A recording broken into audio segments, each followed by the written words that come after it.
Shalom Aleichem, on est dans toujours Daf Kaf, on est à la 4e ligne, Métivé. On avait vu juste auparavant Shmuel qui avait dit que Rekik ne fait pas une Mechitza d'une chambre à une autre, que la Touma elle peut passer d'une chambre à une autre. Et pourquoi? Parce que le Rekik n'est pas censé rester, censé être pris, et toute chose qu'on met qui n'est pas censé rester ne s'appelle pas Mechitza. La Gemara va commencer à faire une suite de questions, voir comment Shmuel va expliquer des différents types de Mishnayot sur le même concept. Est-ce que c'est Chotzes ou pas Chotzes? Donc, Métivé. Asavim shetalshan beinecham bachalon. De l'herbe qu'il a coupé et qu'il a mis près de la fenêtre. Oshelom me'alem, ils ont poussé de même, bachalonot dans les fenêtres. Ou matliniot, ou des bouts de tissu. She'en baem shalosh al shalosh, qui n'ont pas 3 doigts sur 3 doigts. Ve'aever et Ve'abassar, ce sont des. Ça peut être un membre d'un animal, par exemple. Un meduldalim, un membre ou de la viande qui pende d'un animal qu'il a posé sur la fenêtre, dont l'animal est encore vivant. Babemo bachaya ou baof, c'est shachan bachalon qui est posé sur la fenêtre. Venochri shiacham bachalon, et un goy qui est posé sur la fenêtre. Ou ben shmuna, un moular bachalon, et un enfant qui est né au 8e mois, qui a été posé dans la fenêtre. 8e mois, on verra, c'est un enfant qui n'est pas censé vivre. De la melach et le sel, le kli acheres, et des ustensiles en argile, le sefer Torah, et un sefer Torah qui est mis sur la fenêtre. Kulam, mematim bachalon. Tous ont la possibilité de diminuer l'ouverture de la fenêtre, de telle sorte que la touma ne passe pas d'une chambre à l'autre. Aval, mais à shelek vabarad, vaglid, le vakfor, donc c'est la neige, les grêles, le givre, toutes ces choses-là qui sont à base d'eau et qui fondent à la chaleur, ve'amaïm ou de l'eau, kulam en matim bachalon, eux ne diminuent pas l'espace de la fenêtre. Pourquoi? Parce qu'ils vont disparaître, ils ne vont pas rester ici internellement. Alors, la Gemara commence à poser des questions sur Shmuel. Shmuel a dit le Rekik n'est pas Chotzes. Le Rekik n'est pas Chotzes. Ne fait pas Khatitsa. Et pourtant là, les Asavim font Khatitsa. Et pourtant là, Asavim, Veha Asavim, Chazul Abeimto. Voici avec les herbes qu'il a sur la fenêtre, il peut donner à son animal. Il peut leur donner à manger. Il peut leur donner à manger, donc c'est quelque chose qui ne va pas rester. Donc quelque chose qui ne va pas rester, alors théoriquement d'après Shmuel, ça ne devrait pas être Chotzes. Elle répond, Be'afrezata. Dans les herbes, il y a du samamavet, il y a du poison pour les animaux. Ce ne sont pas des herbes que les animaux peuvent manger. O she'alom elehem, ou que Kaviachol, ils ont poussé d'eux-mêmes, qui vendent des cachous la kotel, comme ils sont mauvais pour ça peut déranger le mur. Shakileu, il sera obligé de les couper et de les prendre. Amarava, excusez-moi, Ba'afrazata. Après on revient sur la Mishnah. O she'alom elehem, ils ont poussé d'eux-mêmes. Au shalom alem, vous posez de même. Ah, des cachous la côté. Arrête, ça abîme le mur. Le shakileo, il va les couper. Amarava, bekotel chourba. On parle ici d'un kotel qui est une ruine. Et donc à ce moment-là, on ne craint pas l'eau que l'herbe qui pose de lui-même bouche la fenêtre, parce qu'il va, même si ça abîme le mur, il ne compte pas les enlever. Afaba amaraflo bekotel yeshur. Tu peux parler aussi, qu'on parle ici d'un mur normal, d'un mur qui n'est pas dans une ruine, d'une maison normale. Ou bebaim chutz le shlosha la chalon. Et que ces herbes-là viennent, ils sont éloignés de 3 tfachim de la fenêtre et qui rentrent comme ça dans la fenêtre. D'accord? Ce sont des herbes qui sont de l'extérieur, qui sont pas ils ne poussent pas dans la fenêtre elle-même. Elles sont éloignées de la fenêtre, mais elles ferment comme ça. En poussant, elles ferment un petit peu la fenêtre. C'est pour cela que Kaviachol, ce sont des herbes qu'il n'a pas l'intention de couper, parce qu'ils sont en dehors de la fenêtre. C'est pour cela que ça peut être Hatzitsa. L'animal continue. Matlaniot, on a dit des bouts de tissu qui sont posés. Chazoul el kriya. On peut l'utiliser comme bouche-trou, c'est-à-dire à l'époque, quand il y avait quand il y avait un habit déchiré, un trou, on prenait un bout de tissu et on posait sur le trou un bout de tissu. D'accord? Je ne sais pas comment on appelle ça en français. En tout cas, c'est des bouts quand il y a un trou, comme une genouillère. Repiécer. Ah, chazol et kriya, tu peux repiécer un habit avec. Réponse besmichata. Non, c'est du tissu qui est épais. Chazol et umna. Ça peut servir pour ceux qui font des saignées, pour les médecins qui font des saignées pour nettoyer après le sang. Alors la Gemara te répond non, beriska. Non, ici on parle ici que Kaviachol il griffe. Ça veut dire que je ne peux pas essuyer une plaie ou que je ne peux pas ramasser avec, parce qu'en contact avec la peau, ça va griffer la peau. La Gemara demande, Iberiska. Alors si tu parles de quelque chose qui est épais, et donc qui est comme du tissu de jute, chez NB Shalosh al Shalosh, qui n'a pas 3 doigts sur 3 doigts, tu as dit, NBM Arba al Arba, Arba Tfachim sur Arba Tfachim, jusqu'à quand il n'est pas Mekabel Touma, quelque chose qui est un bout de tissu de jute, c'est à partir de Arba Tfachim al Arba Tfachim. Or là, nous avons parlé de 3 doigts sur 3 doigts, donc on ne peut pas parler forcément d'un bout de tissu qui est un bout de jute, et que là-bas, le din de Touma, pour Mekabel Touma, c'est une mesure beaucoup plus grande. Réponse de la Gemara, Ke'en Riska. Non, c'est pas véritablement un habit qui hérite, mais qui ressemble à un truc qui va hériter. Donc c'est pas tout à fait un tissu de jute, et là c'est un tissu normal qui a une possibilité un peu d'hériter. C'est pour ça qu'on dit 3 doigts sur 3 doigts, et c'est pour ça que Bederkal, on ne compte pas le prendre, parce qu'on ne va même pas l'utiliser pour nettoyage quand ça fait une saignée, parce que c'est dérangeant, ça pique quand on l'utilise. La Gemara dit Aïvar va Bassar Mdoldalim. Les membres et des morceaux de viande qui pendent. Babéma dans un animal Bechaya. La Gemara demande Arka Veasla. L'animal peut partir. À quoi ça sert que son bout de chair est posé dans la fenêtre, puisqu'à tout instant l'animal peut partir. Bekeshura, on parle d'un animal qui est attaché. Shachit, là il peut être Shochet Ota. Donc il va l'enlever par la suite. Betmea, c'est un animal qui est tamé. Mais Zaben Lananochi, il peut la vendre à un goy. Donc il peut l'égorger et la vendre à un goy. Bekrusha, elle est à moitié morte. Quoi. Elle est maigre, maigrichonne, qu'il n'y a rien à vendre là-dessus. Pasik, Beshadel à la clavine. Il peut le couper le membre et le donner au chien à manger. Kevin de Ikatzar Balechaim, comme il y a un tsar Balechaim, de faire comme ça un animal de vivant, il ne va pas couper le membre qui pend, donc il ne va pas s'amuser à faire une chose pareille. Maintenant, la Gemara offre chez Shachan Bachalom. On a dit même un oiseau qui est posé dans la fenêtre. Il peut jouer le rôle de Khatitsa, pour ne pas faire passer la Touma. La Gemara dans Parar Be'azil, il peut s'envoler. Bekashou, il est attaché. Shachitle, tu peux être Shochet Auto pour le manger. Betame, c'est un œuf tamé. Mezaben Lanochi, tu peux le vendre à un goy. Bekalanita, on parle vraiment d'un animal, comme on l'a dit tout à l'heure, au niveau un oiseau, comme on l'a dit au niveau de l'animal, au niveau de l'oiseau, qui est méot karchouch, il est très maigre. Il n'y a rien à manger de cet animal-là, donc même le donner au goy, on ne peut pas le faire. Il y a Ivle les Inuka, il peut le donner peut-être à un enfant à jouer avec, des messarettes. Non, c'est un animal qui peut griffer, donc il ne donnera jamais à ses enfants, la brûle. Attends, Kalinta, l'homme s'arrête. Mais si tu m'as dit qu'il est tellement faible, l'oiseau, qu'il ne va pas venir à pouvoir griffer, donc tu peux peut-être lui donner à un enfant. Alors, qu'il y a une Kalinita. Non, c'est comme un oiseau qui est très chétif. Venochri, alors jusqu'à là, on a résolu ce problème. Tant Nochri, chez Shem Bachalom. Un gars qui est posé dans la fenêtre, on a dit aussi que Kaviachol, il peut être Otsetz. Kaev et Azil, on parle ici qu'il peut se lever et partir. Bekafout, il est attaché. Atechavre Vesharele. Bien ses amis, ils peuvent le libérer. Bemetzora, il est lépreux. Atem Metzora Chavre, un autre Metzora qui peut venir, Charé va le libérer. Et là, non, Bechavushem Malchou. On parle de prisonniers de guerre, prisonniers du royaume. Personne ne veut se frotter à eux. Comme personne ne veut se frotter pour avoir des problèmes avec le gouvernement, donc automatiquement, ils vont le laisser là-bas. Et lui, il va faire Khatitsa. Vechen, Shmona, on a dit un enfant qui est né au 8e mois.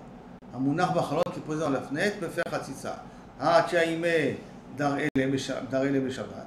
La mère va venir, elle va pouvoir le prendre pendant Shabbat pour lui donner à manger. Non, excuse-moi, Darele, il peut le prendre. Il va le prendre Beshabbat. On parle ça de Shabbat. Pourquoi? Parce que comme c'est un enfant qui n'est pas censé vivre, à 8 mois à l'époque, il n'était pas censé vivre, donc c'est un enfant qui devait le mouktsé. Comme c'est un enfant, parce qu'il n'est pas censé vivre, il ne tiendra pas. Donc on le considère presque comme un enfant mort. Il était donc mouktsé, on n'avait pas le droit de le toucher pendant tout Shabbat. Aujourd'hui c'est différent parce que Baruch Hashem, la médecine, elle a trouvé des solutions. Mais donc on parle de Shabbat. Alors, un corps c'est mouktsé Shabbat. Un corps, un mort comme ça c'est mouktsé Shabbat. La seule possibilité de déplacer un mort, Mishum Kvod mort, c'est de mettre quelque chose qui n'est pas mouxé dessus. Un morceau de pain, un enfant, et déplacer le mort avec l'enfant. Ou avec le morceau de pain dessus. Mishum Kvod Amet. C'est la seule chose qu'on a permis de faire, qui est le métal tel auto avec quelque chose de mouton. C'est un problème dans l'armée quand il y a un Palestinien qui est mort. Shabbat. Je peux pas, un juif, je peux comprendre. Mais c'est des mouktsé, comment je peux le déplacer? Ils ont trouvé des techniques. Comment garder le corps entier? Ils ont des sacs où ils font entrer le mort à l'intérieur. Et ils font entrer un objet qui fait comme un gaz qui le garde au frais pendant 24 heures. Et après, comme ça, ils peuvent Motsei Shabbat le prendre. Des Tania. Pourquoi vous avez dit que pour un juif c'est différent? Parce qu'en juif, on ne définira qu'il est mort que lorsqu'on l'amène à l'hôpital. Mais le Mada, on ne définit un mort que lorsqu'il est à l'hôpital. On ne définit pas un mort sur place.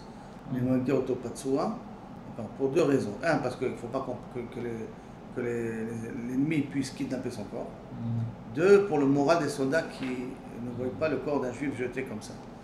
Pour ne pas être atteint. Puisqu'à la base, la Rabbanout ne prenait pas les corps, les laissait. Quand elle a vu dans la guerre du Liban que ça atteignait le moral des soldats, donc ils ont sorti un halakha qu'on peut, même les morts, les déplacer pendant Shabbat, les remettre à l'arrière du front pour ne pas être pour guerre dans le moral des soldats. Des Tania, comme c'est marqué, Ben Shmona, s'il est né au 8e mois, qu'est-ce qu'elle fait? C'est comme une pierre. Sur le Taltelo Shabbat. On n'a pas le droit de le déplacer pendant Shabbat. Aval, mais Imo Shocha Alav ou Menikato. Mais la mère qui a adulé, et qui ne sait pas quoi faire avec ce lait, elle ne peut pas tirer ce lait. Alors qu'est-ce qu'elle fait? Elle se baisse et lui donne à boire pendant qu'il est, où le bébé il est posé.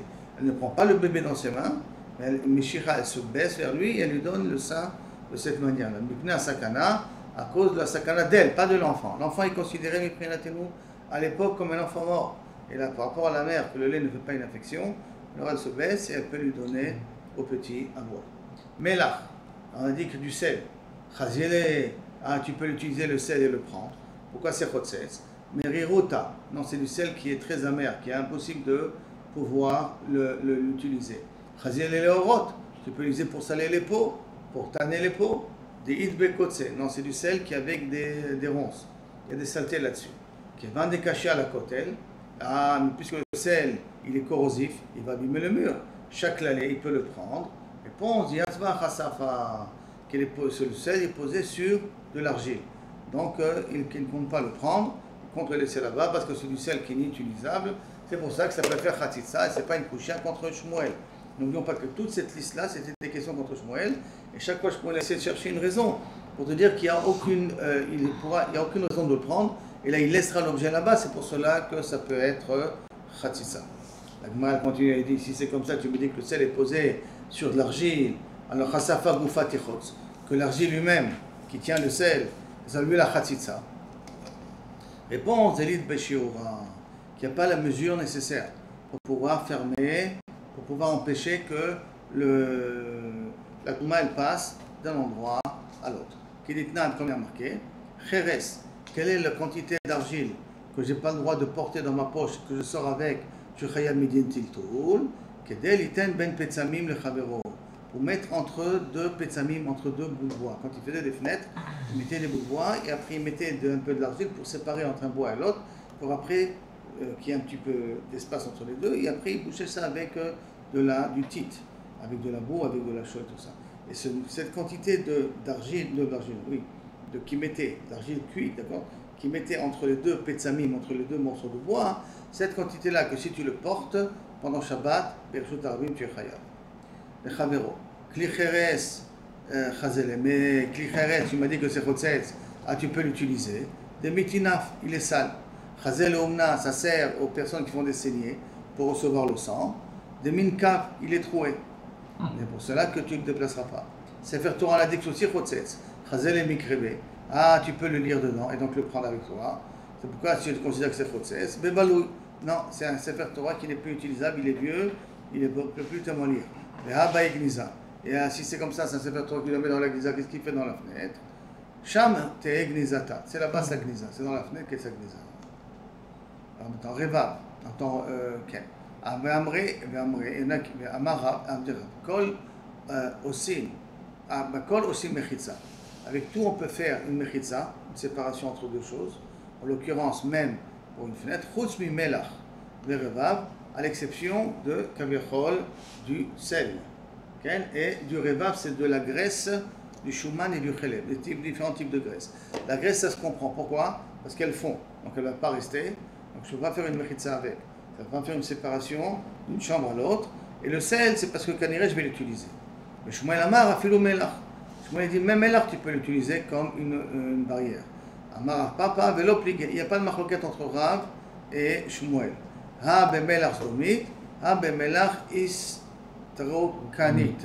Alors, un, il dit qu'on parle de melach zomit, donc c'est un melach qu'on n'utilise pas. C'est parce que c'est du melach qui est inutilisable, parce qu'il vient de Sodome, et il est dur, comme de la pierre. C'est pour cela qu'il reste là-bas à sa place. Et l'autre, on parle istarokanit, c'est du sel qui est un peu léger comme ça, qui peut tomber facilement. C'est pour ça qu'il ne peut pas jouer le rôle de Khatsitsa, parce qu'il n'est pas censé rester sur place. Bashta de Amar Rabba, Ose Adam, maintenant que Rabba il a dit, Ose Adam, Shne Tzibouré Melach. On parle ici de Mavoy. Un Mavoy, je vous rappelle, c'était une impasse. Shabbat, pour porter l'impasse, il faut faire une quatrième mechitza. On le fait avec une poutre, un lechi au Korah. Qu'est-ce qu'on peut faire? On peut prendre d'après Rabba des mottes de sel, mettre une poutre dessus, et ça jouera le rôle d'une Korah pour pouvoir porter dans le Mavoy. Des quoi de sel? Des mottes de sel. Des poutres de sel? Des colonnes de sel. Okay. Ah ouais. Colonne de sel, je pose, et là-dessus je pose la poutre. Donc, je n'ai tzibouré mela, deux monticules de sel. Au mania chalem korah, je pose dessus une poutre. Shamelach ma'amedet et korah, le sel, il fait tenir la poutre. Va korah ma'amedet et melach, et la poutre va faire tenir le sel, de ne pas s'éparpiller. Mais donc, à ce moment-là, philo melach astaronik, même ce sel-là, qui est dak et qui risque de s'éparpiller, mais s'il met un poids dessus, alors à ce moment-là, il ne bougera pas. Vélo plié. Ha deika kora, ba delika kora. Donc il n'y a pas de marloquette. Ou qu'il y a une kora, donc c'est chotzetz, grâce au sel, ou sinon il n'y a pas de kora, ce n'est pas chotzetz. Après on revient dans la Mishnah. On dit machikim et tarechaim, on éloigne la meule, shalosh mina shechab, 3 tfachim mina shechab de la pierre qui se trouve sur la meule. Il y a deux pierres dans une meule, celle d'en bas qui est plus large que celle d'en haut. Celle d'en bas on l'éloigne de 3 et celle d'en haut on l'éloigne de 4. Que c'est la différence entre la pierre d'en haut de la pierre d'en bas. La différence c'est un tefar. Shen arba minaracha. Attends, maïtama. Quelle est la raison pour laquelle tu dois déplacer la meule du mur? Mishum taria. Tiria, parce que tu veux dire que le tremblement peut abîmer le mur. Behatania. Et pourtant il y a marqué Beshel Chamor Shlosha Mina Istrobil.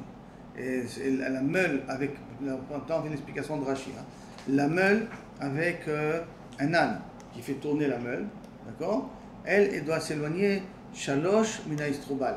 Je dois l'éloigner 3 du Istroubal, c'est où se pose la meule en question, la grande meule, la grande pierre, pour les poser. Il faut que je l'éloigne du mur 3 du Istroubal qui sont 4 du Kelet.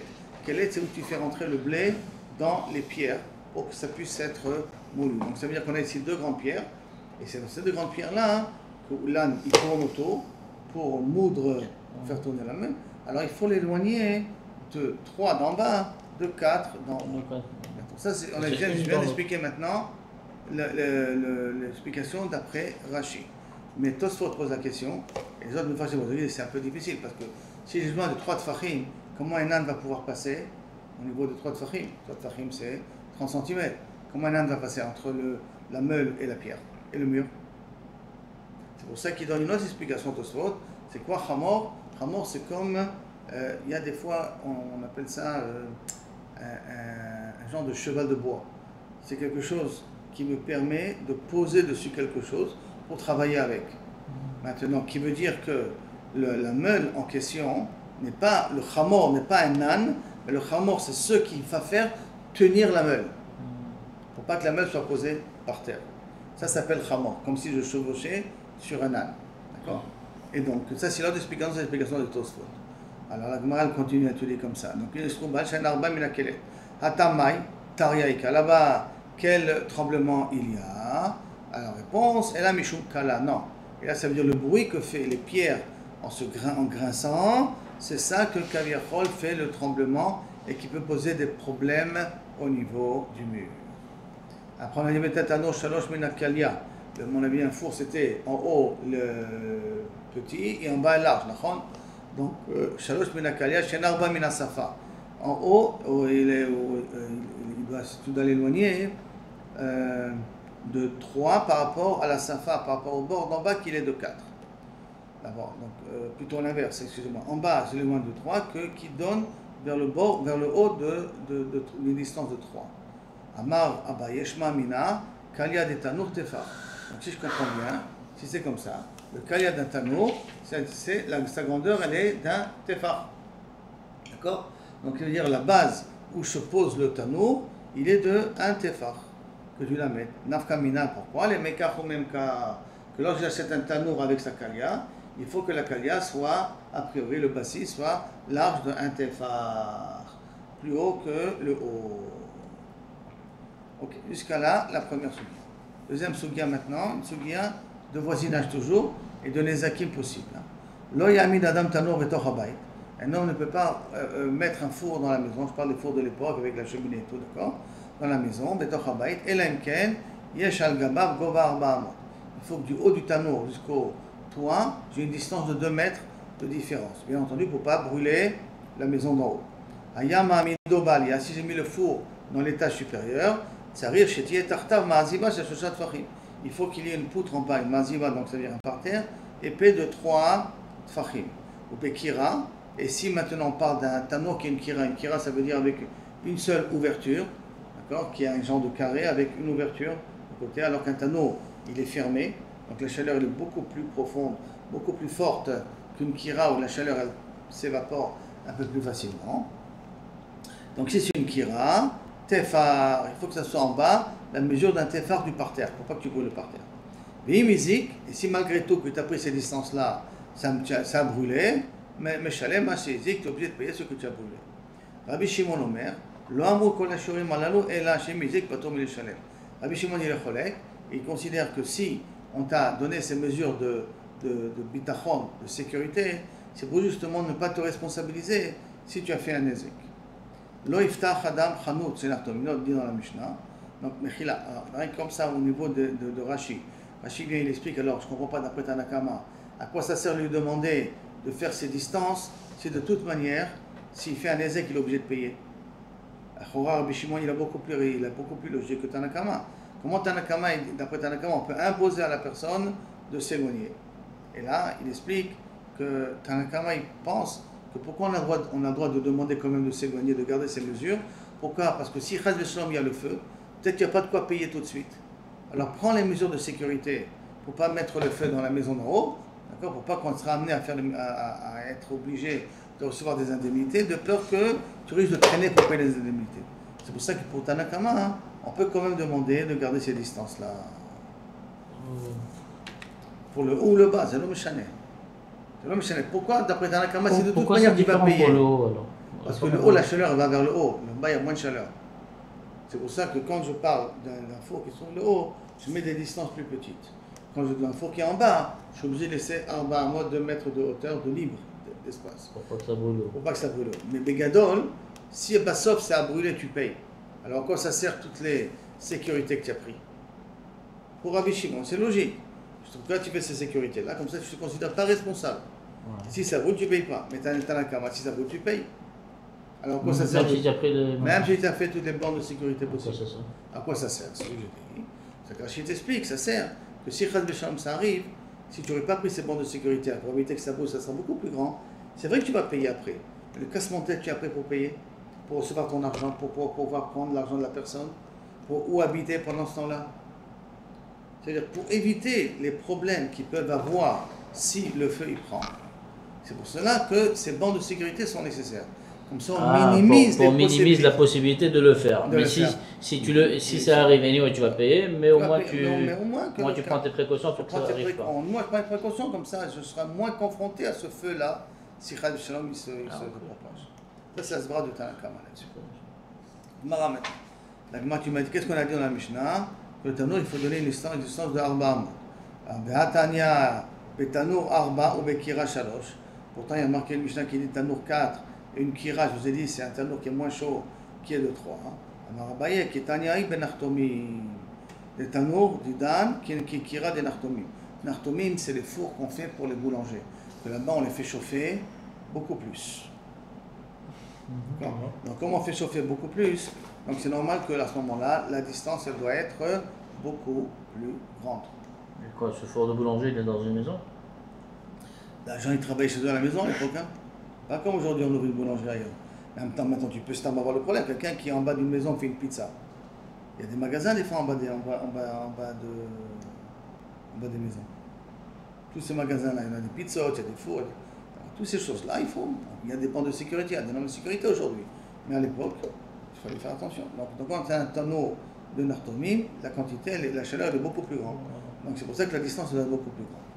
Maintenant, les tanneaux d'Idan qui kira des nartomim. Par contre, notre tanneau à nous aujourd'hui privé, c'est égal à kira des nartomim. Donc ça veut dire une mesure qui est beaucoup plus petite. C'est pour ça que ça suffit 3 tfachim.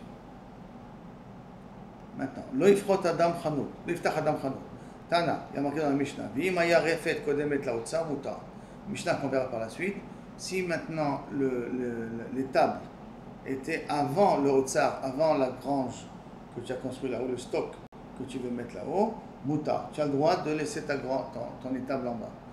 Une personne qui veut mettre un stock, qui veut faire un hangar de stock là-haut, de marchandises. Et en bas, il y a quelqu'un qui a une étable. Étable, des refaites. Il y a des vaches, il y a des moutons, il y a de la paille, il y a tout ce que tu veux là-dessus. D'accord? Alors, si le refait, il a devancé le hangar, alors le refait, tu le laisses à sa place. Si le hangar a devancé le refait, alors le refait, tu lui demandes de partir parce qu'il abîme le hangar qui est là-haut. Ou par la chaleur, ou par les mauvaises odeurs que ça fait monter dans le hangar d'en haut. D'accord? Attends, il est marqué.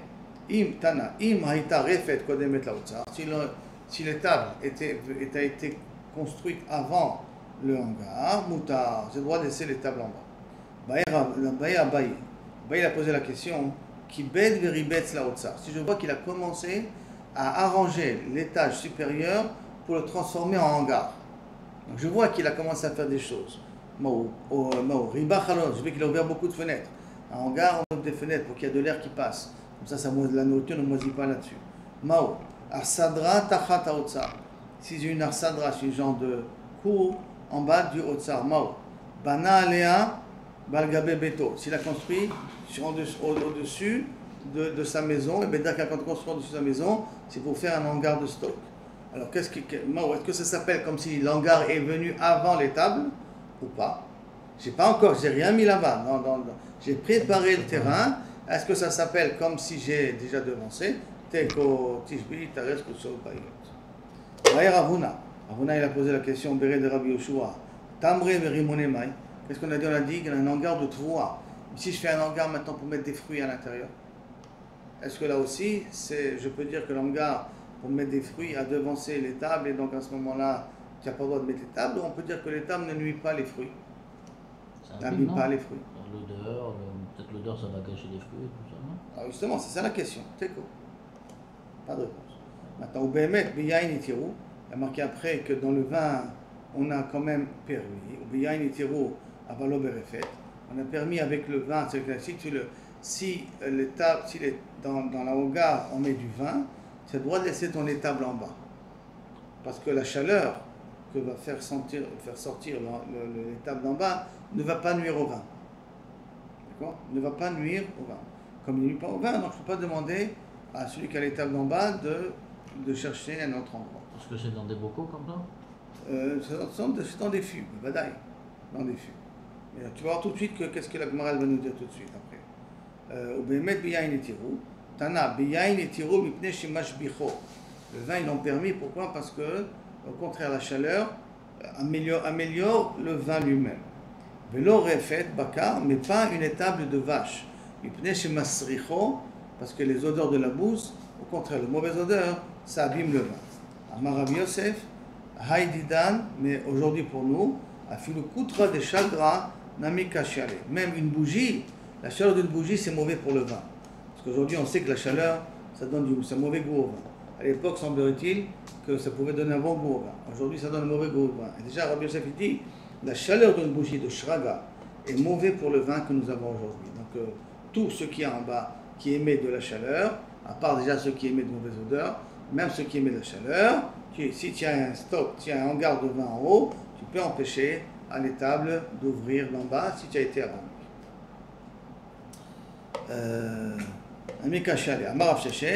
Safta kerefet bakar damia.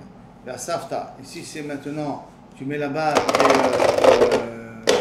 du shachat, de genre de paille humide que tu poses en bas du refet. Tu n'as pas de vache, tu n'as pas de mouton là-bas, mais tu mets là-bas de la paille un peu humide, ça s'appelle la safta, et ça émet beaucoup de chaleur. Ça aussi, ça s'appelle comme refet bakar, ça fait sortir de mauvaises odeurs parce que ça sent un peu le moisi et le pourri, et donc à ce moment-là, je peux t'empêcher de mettre ça en bas de mon hangar. Mishnah maintenant. Chanout sheba chatzer. Maintenant, on va parler un peu de la concurrence. Chanout sheba chatzer. J'ai un magasin, je vais ouvrir un magasin dans la cour. Donc, n'oublions pas que les cours de l'époque, c'était des maisons. Au milieu, c'était une cour. Dans cette cour-là, je vais ouvrir un petit magasin. J'ai droit ou j'ai pas droit. La Mishnah, Chanout sheba chatzer. יכול למחול בידו ולומר לו, הנה יכול לישון, מכל הנכנסים, מכל היוצאים. Tu veux ouvrir un magasin qui est ton, tu habites dans le khatser, toi, attention, tu n'es pas le voisin. Tu n'es pas le voisin d'un autre bâtiment. Tu habites dans le bâtiment. Tu as voulu ouvrir dans le khatser un petit magasin. Moi, le voisin peut te dire, écoute, mon petit, je ne suis pas d'accord, parce qu'il y aura trop de clients, ils vont entrer, sortir, et je n'arriverai pas à être tranquille avec le bruit que ça va faire. Maïnaf Kamina aujourd'hui, par exemple, quelqu'un qui veut ouvrir un gan chez lui à la maison. Est-ce que les voisins, peut dire, ils vont utiliser l'entrée du bâtiment, ouvrir la porte, fermer la porte, ouvrir la porte, fermer la porte, faire du bruit en montant dans l'escalier, ça va me déranger. Je ne veux pas que tu ouvres de GAN chez toi à la maison, ou tu fais de la vente chez toi à la maison. La même idée ici. D'accord? Aval, au sekelim, biyotse. Mais j'ai droit, chez moi ou dans le khatser, de construire, de faire des ustensiles et aller les vendre à l'extérieur. Maintenant, bien entendu, il faut essayer de comprendre par la suite pourquoi le bruit de construction des ustensiles ne s'appelle pas déranger le voisin. Les rentrées et sorties, ça s'appelle déranger le voisin, mais que je construis la matière que je veux vendre, ça s'appelle en tapant ou n'importe quoi, ça ne s'appelle pas déranger le voisin. Donc la Gemara va après expliquer, l'entrée et sortie, on ne sait jamais quand est-ce que les clients ils viennent ou ils sortent. Alors que travailler, quand je vais travailler, je vais faire une table, je vais faire un menuisier ou n'importe quoi, j'ai un temps de travail, je sais que je travaille toute la matinée, je travaille toute l'après-midi, donc le voisin il peut s'accommoder au bruit. Mais si le bruit peut être à tout instant de la journée, donc je n'ai pas le moment où je peux trouver ma tranquillité, c'est pour ça que je peux interdire d'ouvrir le magasin là-bas. Mais ouvrir ta petite entreprise pour construire ce que tu veux vendre, ça tu peux le faire chez toi à la maison, dans la cour. Aval ose kelim yotze ou mocher betoch hashuk. Veno yachol imchol biyado, et le voisin ne peut pas se plaindre en disant l'omar, eni yachol lishon mikol apatish ou mikol arechaim. Je ne peux pas dormir à cause du bruit du marteau ou du bruit de la meule. C'est-à-dire je peux ouvrir aussi comment on appelle ça, moudre, un genre de moulin, de petit moulin, chez moi à la maison, on m'amène le blé et je le moule le blé. On a entendu la question qui s'impose, pourquoi ça ne s'appelle pas comme un magasin? Parce que la meule, c'est comme un magasin, quand je rentre, je sors, je rentre, je sors. Si ouvrir un magasin, je ne peux pas, parce que l'aller-retour des clients, ça le dérange, alors pourquoi pour la meule, tu as le droit? Donc, moudre du blé, tu as le droit, les gens vont venir avec leur blé aussi. Donc, la Gemara va répondre après par la suite, que le blé, on l'amène le matin et on vient le retirer le soir. C'est pas qu'on vient et on sort continuellement. Maintenant, vélo mikol la tinokot, et non plus du bruit des tinokot. Et là, pour l'instant, on comprend que le tinokot veut dire, c'est ceux qui vont venir acheter. La Gemara demande, maïshena recha, maïshena sefa. Pourquoi dans la recha, on a dit que j'ai pas le droit d'ouvrir, et dans la sefa, je ne peux pas me plaindre du bruit des enfants. Miman afshar. Si je t'interdis d'ouvrir un magasin, parce qu'il y a trop d'aller rentrer et sortir. Alors, les enfants qui viennent acheter et qui viennent sortir, ça peut aussi kolatinokot, ça peut être une raison pour te dire n'ouvre pas ton magasin. Qui a marqué kolatinokot, c'est moutar. Ma'abaye, sefa, atan lechatzer acheret. Non. La sefa, elle part que non, c'est dans un autre khatser. C'est pas ton khatser, c'est le khatser du voisin. Sur le khatser du voisin, tu peux pas te plaindre. Que si là-bas ils ont ouvert, tu peux pas dire ah non, le bruit des enfants qui rentrent et qui sortent, ça me dérange. Dans ton khatser, tu peux demander, tu peux mettre un veto. Il ne faut pas qu'on construise là-bas un magasin. Dans le khatser du voisin, tu ne peux pas te plaindre. Non, le khatser du voisin, c'est en dehors de leur shkuna, ça veut dire? Non, pas de leur shkuna. N'oublions pas de laisser comme des patios à l'époque. Oui, alors si c'est comme ça. Alors si j'ai le magasin au milieu, on a dit que non. Là, on a dit que non. Mais maintenant, le voisin, Chez eux, ça a dérangé personne. Et il a construit dans le voisin, la maison d'à côté, il a construit dans son khatser un magasin. Et là-bas, il y a des rentrées-sorties. Ta fenêtre, elle peut donner sur le khatser du voisin. Je n'ai pas compris comment ça peut arriver. Maintenant, toi, ton khatser, ton patio, il est là, d'accord? Ouais. Tu as le patio du voisin ici. Qui est dans la... C'est deux patios différents. Mais c'est dans la même shkouna. Dans la même shkouna. Deux patios différents. Ta fenêtre, elle donne dans le khatser du voisin. Non. Et lui, il a ouvert là-bas un magasin. Alors. Et il y a d'entrée-sortie, entrée-sortie chez lui. Et toi, ça te dérange dans la fenêtre d'entendre l'entrée-sortie. Est-ce que tu peux lui dire, n'ouvre pas ton magasin ou pas? Par rapport à ce qu'on a dit au début, ouais. Quand est-ce que tu peux le dire? Dans ton khatser à toi. C'est ton patio à toi. C'est ta résidence à toi. Dans ta résidence à toi, tu peux dire, dans ma résidence, on ne va pas ouvrir de magasin ici. Parce que ça me dérange, j'ai l'aller-retour. Et quand c'est la résidence du voisin, que là-bas ils ont fait des terres, tu ne peux pas leur demander, parce que toi, le voisin d'à côté, ça te dérange, vous n'avez pas le droit d'ouvrir un magasin chez vous. Donc pour Abaye, on parle que ce n'est pas la même propriété. Tu veux dans le khatser acheret, un autre khatser. Amar le Abaye, si c'est comme toi, tu penses Abaye, qu'on parle d'un khatser acheret, yachilitne khatser acheret muta. Qu'est-ce que tu me dis, Mikola Tinokot? Tu aurais dû me dire khatser acheret, c'est permis. Dans ton khatser à toi, le khatser commun de la résidence, tu peux mettre ton veto, mais dans le khatser d'une autre résidence, tu ne peux pas mettre ton veto. Alors comme ça que la Mishnah aurait dû écrire. Le khatser acheret mutar. Et là, Maraba, excusez-moi, quand on parle, c'est fan qu'on a dit que Mikola Tinokot, on ne peut pas se plaindre. Tinokot, Shel Bet Rabban, on parle d'un Talmud Torah. Et mi takana Yoshua ben Gamla. Et à partir de la takana de Rabbi Yoshua ben Gamla. Qu'est-ce que c'est Rabbi Yoshua ben Gamla? C'est un Kohen Gadol, comme dit Tosfot, qui a acheté la Keuna Gdola. Parce qu'à l'époque, c'était dans Beit Sheni, malheureusement, plein de Sédokim achetaient le Kohen Gadol. Il mourait chaque année. Et lui, il avait de l'argent. Il est parti chez les Romains et il s'est acheté le droit d'être le Kohen Gadol. C'est un Kohen, mais c'est le droit d'être Kohen Gadol. Comme ça, au moins, ça ne tombe pas dans la main des Sédokim. Et que c'était quelqu'un de tzaddik. Et donc, quand il est devenu Kohen Gadol, il avait des fonctions, il avait aussi un certain pouvoir. Et c'est lui qui a inventé la première école en Israël. C'est pas Charlemagne qui a inventé l'école, et là c'est Yoshua ben Gamla qui a inventé l'école. Il a imposé, comme on verra plus tard dans la Gemara, de mettre des Talmudei Torah dans chaque ville, dans chaque contrée, qu'il y ait un Talmud Torah que tout le monde peut venir amener leurs enfants étudier là-bas. Alors, avoir un Talmud Torah dans ce khatser-là, c'est ok. Voilà, ouvrir un Talmud Torah dans le khatser, parce que Yoshua ben Gamla a fait une takana, personne ne peut se plaindre. Alors que le bruit peut être un bruit qui fait du bruit. Ouais, c'est même plus qu'un business. Voilà, plus qu'un business ici. Et quand même, on ne peut pas se plaindre parce que il n'y a de Talmud Torah pour l'enseignement de Torah que Rabbi Shimon ben Gamla, il a été métaqué. Alors les ganim dans une shkouna, tout ça. Les ganim dans une shkouna, surtout si c'est des ganim religieux, alors il n'y a rien à dire. On ne peut pas se plaindre.